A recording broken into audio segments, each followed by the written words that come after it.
Cada cachín tiene un nombre. Cada cacho hai un nome. Cada cachín. Mesmo aquella ves, chámase la Fontanilla. Por arriba la viña. Por arriba la viña. Allí el valle. El valle, ahí las perzuelas. Las perzuelas. Ella arriba las paredes. Las paredes. Ahí para allá la Matiella. Ahí Millal. donde las naves, la cueva la becerra. Es que ahí a Chanaveiros, l'albar. Para arriba de Teixeu, que llaman las muroucas. Las muroucas. El rebullal. El vasillino. El vasillino. Ahí empezando aquí abajo hasta la fervienza que es el Pico el Valle. Hay un montón de valles, hay un montón de nombres porque cada cacho un nombre. Un árbol genealógico de palabras que hablan de un modo de vida, de una forma de ver el entorno y de un universo repleto de tradiciones y de historias. Definiciones orales ligadas a la naturaleza y a la necesidad de describir lo que nos rodea, que han creado un paisaje verbal en Lleonés de gran riqueza cultural, patrimonial e incluso natural, porque los paisajes también falan.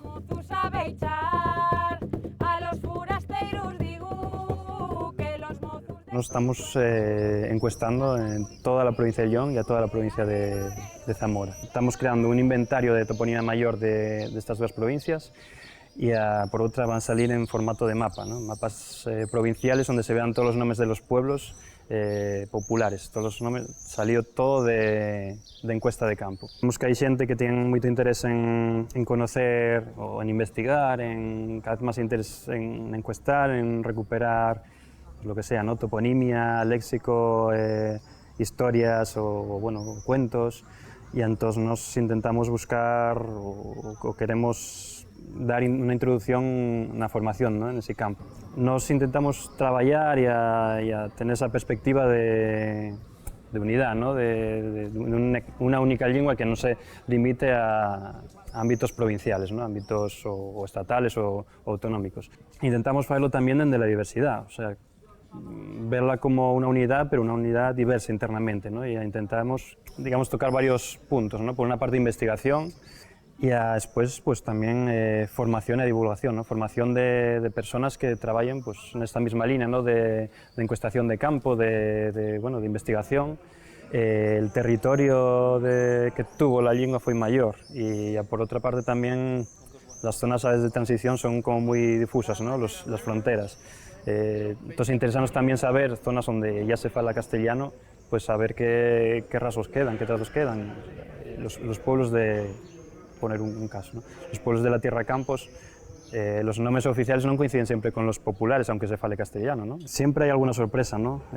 Más o menos grandes, pero igual las mayores pues fue el ver que, por ejemplo, que el Bierzo, que ya era una zona que se consideraba donde ya estaba muy perdido el asturillonés, ¿no? Como que se falaba gallego, pero que la zona, digamos, oriental, donde está tradicionalmente asturillonesa, ya se perdiera. Y vimos que bueno, la conservación ya es muy alta en algunos pueblos y además posiblemente dentro de lo que lleve el León y es la zona que mejor conserva.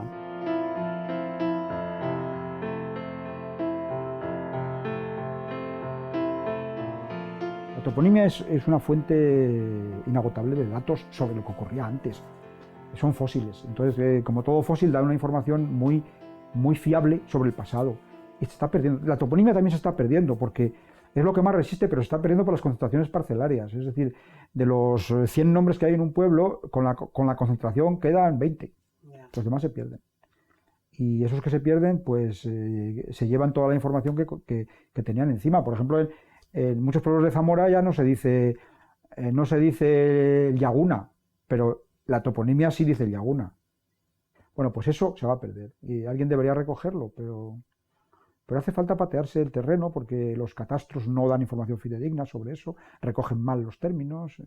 Es decir, si un funcionario del catastro percibe que aquel nombre Yobo es lobo, pues dice, esto está mal. Ellos además dicen con todo el descaro, esto está mal, es lobo.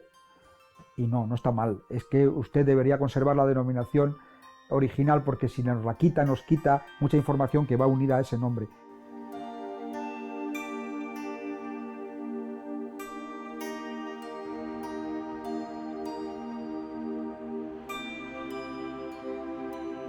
Feito moito estreito. Aquí se dijo. Mira, estreito, creo que Aquí sí dijo estreito. Sí, exacto. Escuita también.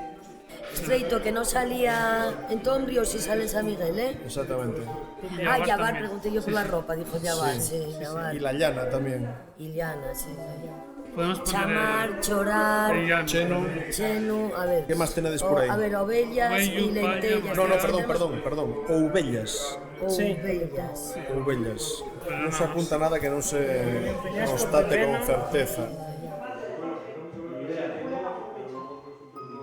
Y San Miguel dicen facer, mientras que Tombrio dice faer.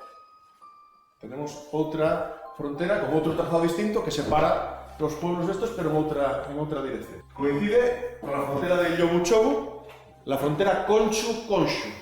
Los conchos, las nueces.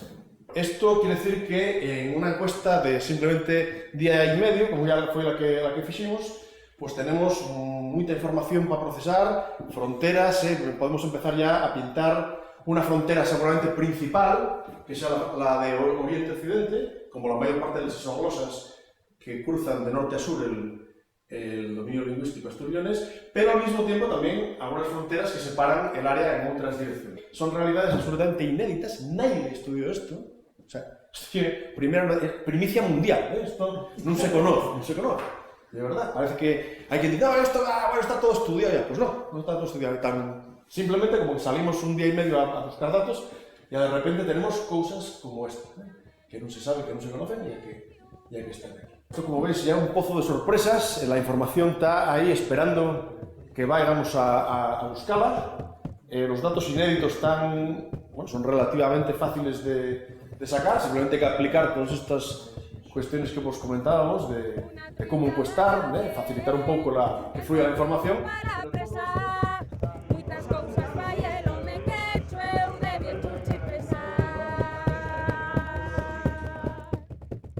Y todo el piñeo aquel que hay entre a Fulgosa y a Ruecas, toda aquella llastra, ¿cómo le llamas? El que sirve para todos.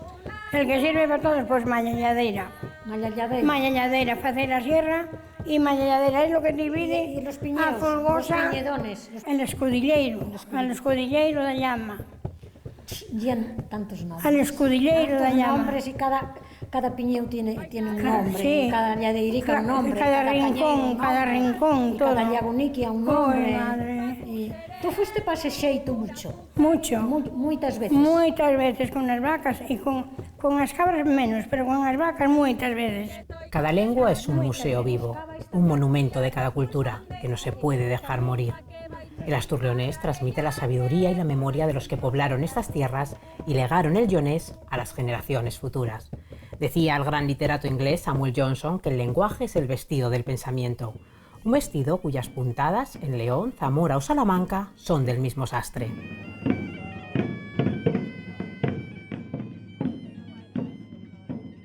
Y hay una cosa que humaniza el territorio, ¿no? Precisamente una de las características de la toponimia, ya que ya la apropiación de los seres humanos sobre el territorio.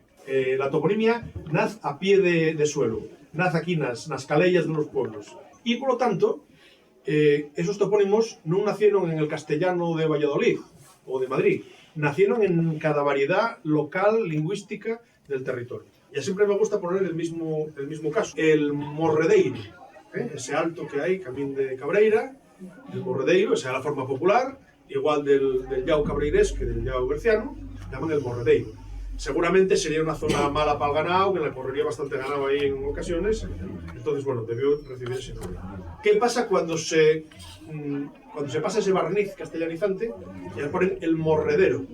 Bueno, pues que morredero en castellano no significa absolutamente nada. ¿Gana algo la lengua castellana? Evidentemente no, porque soy un producto que ni ya castellano ni ya nada. Simplemente perdémonos la nuestra tradición sin que nadie gane nada por perderla. Hay que mantener un respeto por lo que somos y lo que somos, ya por acumulación lo que fuimos. Y si renunciamos a lo que fuimos, al final seremos una gente sin fondura histórica, sin nada, ¿no? Estamos perdiendo, despreciando la nuestra tradición.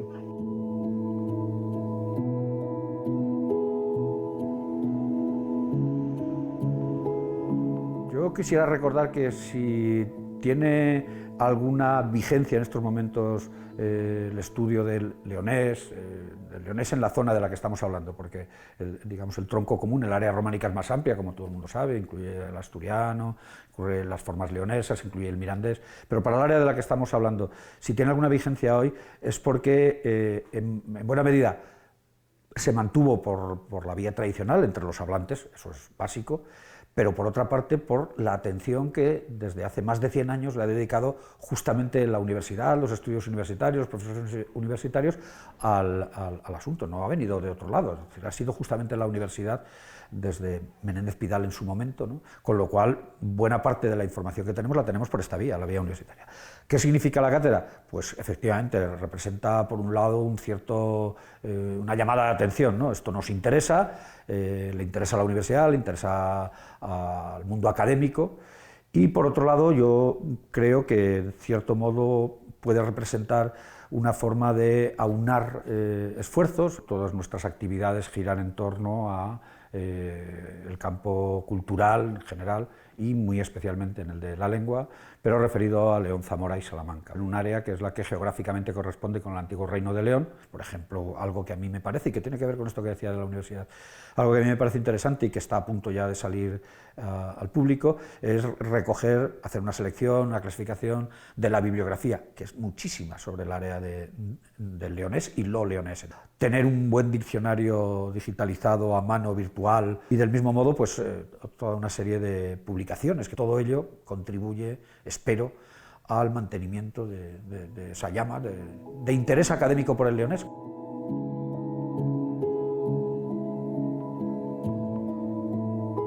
Un curso de verano sobre el leonés en la situación actual, la lengua leonesa en la sociedad actual, con bastante éxito porque realmente prácticamente se cubrieron todas las plazas que habíamos propuesto. Jugamos con varias perspectivas, ¿no? Desde la estrictamente filológica, algunas de las asociaciones que trabajan en este campo, estudios más de tipo literario, y también algo que nos interesaba especialmente era hacer alguna propuesta que pudiera ser utilizada en las aulas de secundaria y de primaria, y que también tuvo pues una buena acogida, una serie de ejercicios, planteamientos muy simples, no de clases de leonés, sino sobre el leonés, que pudieran darse dentro de los programas que son los habituales en la enseñanza secundaria y primaria.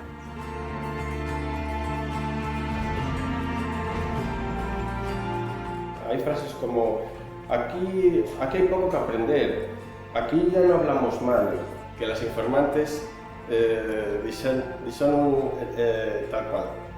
No nos meterán presas, ¿no? Como, y a la otra, bueno, esto non é pecado, falamos de broma, ¿no? Que te indica, ¿no? La vergüenza que sienten a falar, como falan en realidad, no, falamos de broma. El estigma lingüístico, esa percepción de que hablar una variante leonesa es hablar mal, ha sido fruto del desprestigio. Desde las mofas en la literatura del siglo de oro a las reprimendas en los colegios. Un lastre que en algunos casos se está logrando vencer, sacando al leonés de la marginalidad y dándole visibilidad en la esfera académica, la música o la literatura. Lo que hay mucho en la Sierra de Francia es que aparecen muchos elementos dispersos, pero se ha perdido la continuidad del dialecto. Te puedes encontrar 4 o 5 personas mayores que a lo mejor sí mantienen una coherencia, pero es raro. Se avergüenza de muchas cosas, fundamentalmente de cuestiones morfológicas, los pasados analógicos, dijon, trajon, hay incluso un dicho que dice, eres tan burro que todavía dices dijon y trajon. Los hombres y las mujeres mayores se parecen mucho en la manera de hablar, son bastante dialectales, pero entre los 30, un poco antes quizá también, y 50 y pico años, las mujeres, y no soy yo el que lo dice, lo decía ya hace mucho tiempo la Bob, tienen tendencia a utilizar variedades más prestigiosas, porque es lo que se les ha supuesto siempre, ¿no? El hombre se puede, desgraciadamente y por nuestra sociedad, se puede permitir más licencias, digamos, acudir al prestigio encubierto, decir palabrotas, utilizar el dialecto, etcétera, etcétera. Sin embargo, hay una excepción que es una excepción bastante rara, pero al mismo tiempo explicativa, es en La Alberca, que es el pueblo más turístico de la zona, y justamente el dialecto allí forma parte del folclore y forma parte de lo que se ofrece al turista.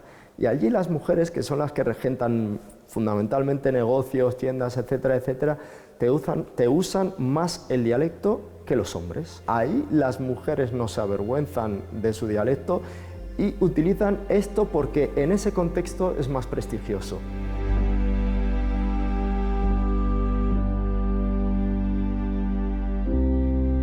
Yo alguna vez he formulado una especie de reglas sociológicas que tienen que ver con la lengua, que dicen más o menos así. Si una persona habla diferente y consideras que esa persona es inferior a ti, eso que habla es malo. Si tú ves que una persona habla diferente y consideras que esa persona es superior a ti, eso que habla es bueno, es mejor que lo tuyo. Bueno, pues con el Sayagués se aplicó algo por el estilo, es decir, el Sayagués era un tópico en el siglo de oro, el Sayagués era un personaje rústico, según el tópico, entonces todo lo que hiciera el Sayagués estaba mal, y entre lo que estaba mal era la forma de hablar.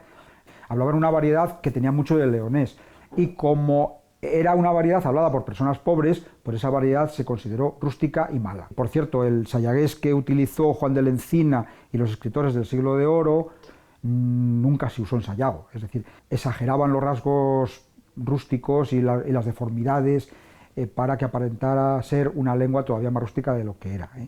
De modo que, bueno, el Sayagués literario y el Sayagués real son conceptos distintos.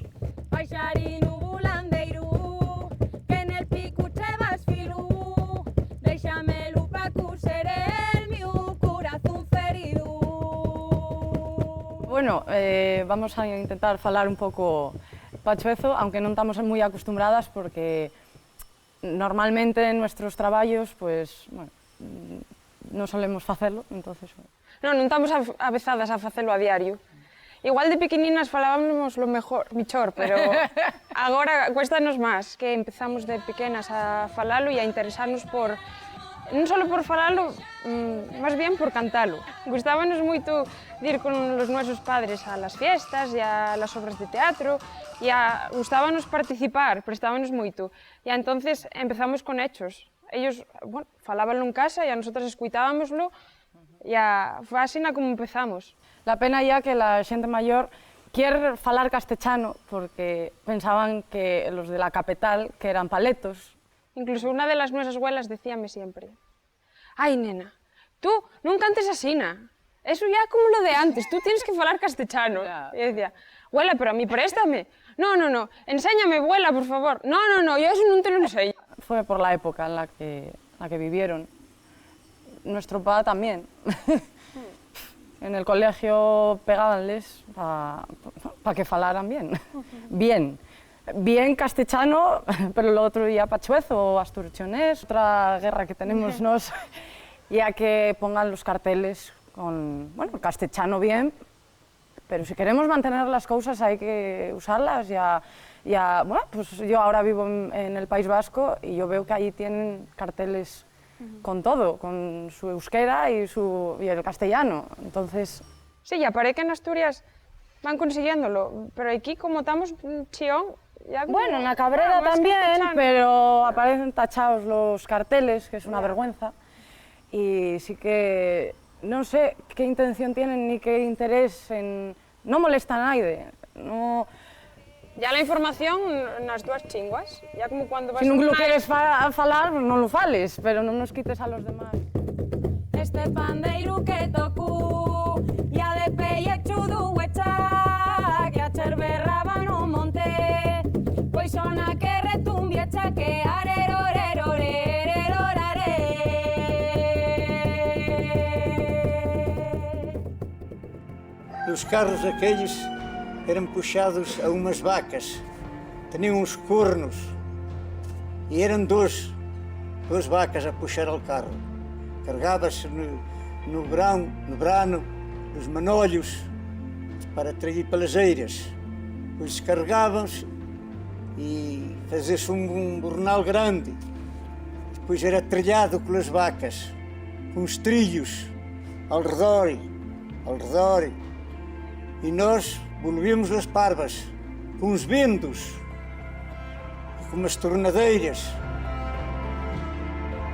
En la Unión Europea se hablan alrededor de 60 lenguas regionales o minoritarias. Abrir las ventanas a este paisaje lingüístico es enriquecedor y da una visión multicultural del mundo. El asturleonés, como otras lenguas, no respeta las fronteras administrativas y libres como el viento, las palabras leonesas habitan en España y también en Portugal, donde el viento luso sopla más a su favor.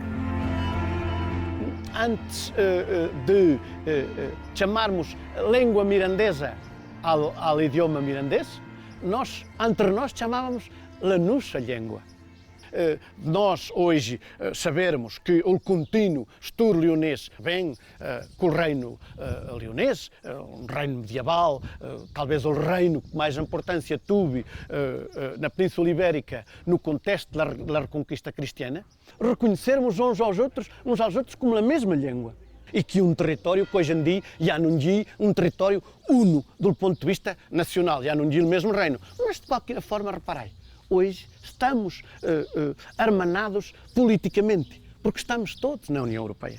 Nós sabemos que esta Europa é uma Europa pela sua principal característica e a riqueza cultural e a diversidade linguística. O mirandês, os primeiros investigadores do fim do século XIX, diziam que o mirandês era uma língua da família, da casa e do amor. Portanto, era a língua do coração. Mas hoje é uma língua que é ensinada desde a pré-primária, desde dos ninos pequeninos até ao fim do liceu, em que José Leite Vasconcelos foi o primeiro científico a reconhecer o mirandês como língua autónoma, como língua nobiliatina. A verdadeira cristalização normativa, do ponto de vista ortográfico, foi feita solo no fim do século XX, anos 80 e 90. E a partir daí fomos fazendo um caminho entre nós todos, porque como outra língua qualquer, o castelhano ou o português, também há várias variedades de mirandês, sobretudo variedades fonéticas. Numas aldeias fala-se de uma maneira, noutras aldeias fala-se de outra maneira e noutros de outra. Mas isso é uma riqueza, que nós chamamos de riqueza fonética. Mas, na escola, os professores ensinam os alunos a todos da mesma maneira.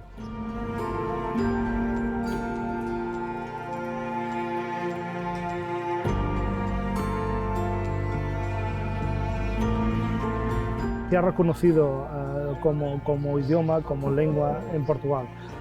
Se ha hecho un trabajo magnífico a distintos niveles, universitarios, investigadores. Estamos en un proceso en estos momentos que es un poco más adelante, que es la ratificación de la Carta Europea de Lenguas Minoritarias, que es un trabajo que queda por hacer. Cada año tendremos en torno a 600, 700 estudiantes de mirandés en las escuelas. Fuera también hay una comunidad importante, Lisboa, Oporto, algunas universidades a nivel de investigación también se hace bastante investigación en torno al mirandés. La mayoría de los jóvenes aprende hasta los 18, ¿no? Entonces, después de los 18 hay que ponerle algo más. Es lo que estamos tratando de conseguir con las universidades, Universidad de Coimbra, Universidad de Lisboa, Universidad de Aveiro y Porto. No es una lengua política autonómica, ¿no? Pero es una lengua cultural y social, ¿no? Y educacional.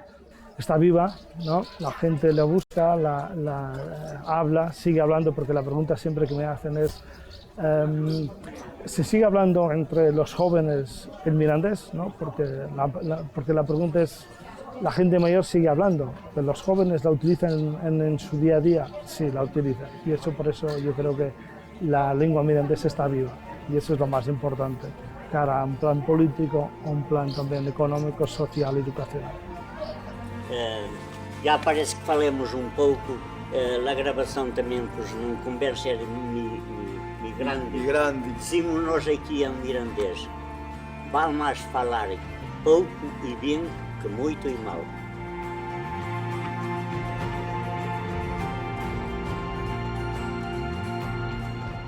Decían que cuando una mujer parida iba al monte y vi el lobo, si tenía un niño pequeño y le estaba dando de mamar, que collía el látigo. Le tenían que hacer en una casa que hubiera un forno, como un ritual. y de 5 o 6 mujeres. Primero encendían el forno y cogían al niño, luego esas mujeres, y se lo iban pasando unas a otras. Todas se tenían que llamar Marías. Y decían una, toma para allá María. Y la otra decía, trae para acá María. Y la otra, toma para allá María, trae para acá María. Y la última decía, encadenaos para el forno. Y otra vez así, 6 veces lo menos tenían que hacerlo. Y con eso se le marchaba el embrujo del lobo. El nombre de los lugares perdura en el tiempo dejando un sustrato lingüístico asturleonés. Detrás de cada topónimo suele haber una historia de vivencias, costumbres y quehaceres que coexisten con nombres de raíz mitológica. Una toponimia mágica que, junto al extenso repertorio de leyendas, nutre el imaginario de las tierras leonesas. Sus bosques, valles o montañas están poblados de misteriosos habitantes.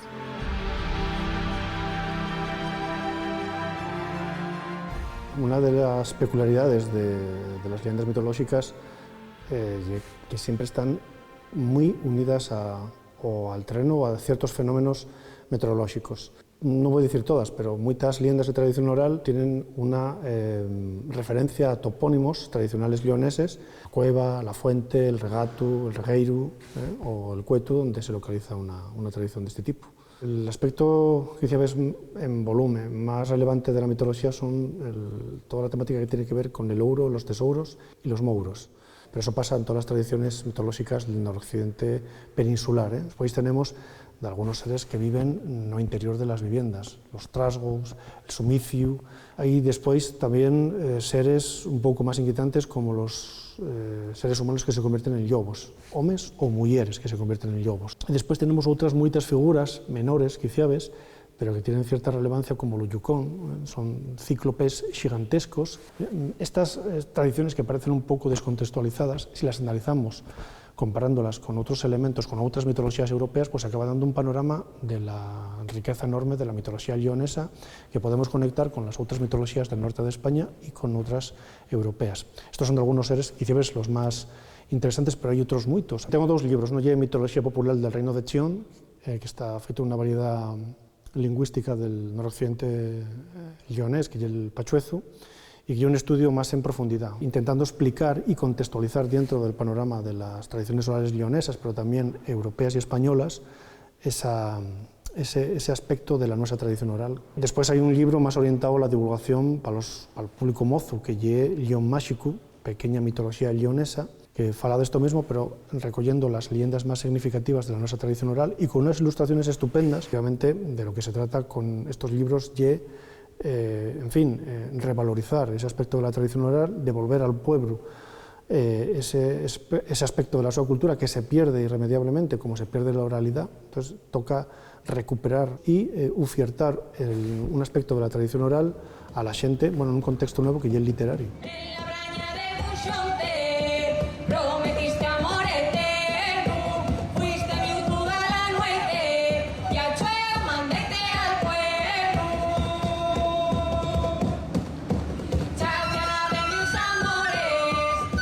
Cuando hacemos composiciones propias, por ejemplo, facelo en pachuezo. Las letras de las coplas ponémoslas en pachuezo. Ya que la cultura tiene que evolucionar y a no morir, para que no muera en castellano, pues tenemos que hacer cosas nuevas. Siempre decimos que lo que ahora ya tradición, en algún momento fue nuevo. Así que hace 4 años compusimos con Héctor Álvarez Collado una jota, la xota de San Miguel de Chaciana, y es una xota que fala del nuestro pueblo y está en pachuezo.